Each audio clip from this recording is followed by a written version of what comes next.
Welcome to Nernst Foundations. Today, we'll demystify how real-world cell potentials are calculated. In basic electrochemistry, we assume standard conditions. But what happens when we step outside that?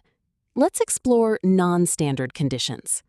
Standard potentials, E0, assume 1 molar solutions and 25 degrees Celsius. Real-world applications require more.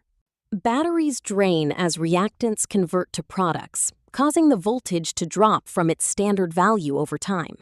To understand this change, we must first master the reaction quotient, Q, which defines the state of our system.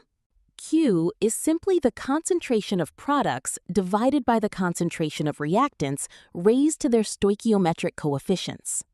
Remember, pure solids and pure liquids have an activity of 1 and are omitted from the Q expression. Next, we need to determine N, the total moles of electrons transferred, by balancing our redox half reactions. Balancing half reactions is essential. You cannot just guess N. You must ensure electrons lost equals electrons gained. Once balanced, the total number of electrons canceled out is your value for N, which is critical for our final equation. Now, we bring these components into the Nernst equation to relate real-world potential to standard potential.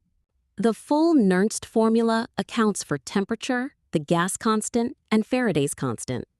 At 25 degrees Celsius, the equation simplifies significantly by using the 0.0591 constant divided by N.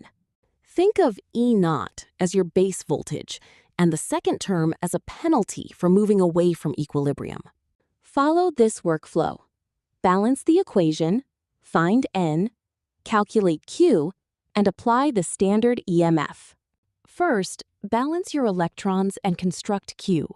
Then, calculate your standard cell potential to prepare for the final step. Finally, plug your values into the Nernst formula to solve for the real-world cell potential. Thanks for watching.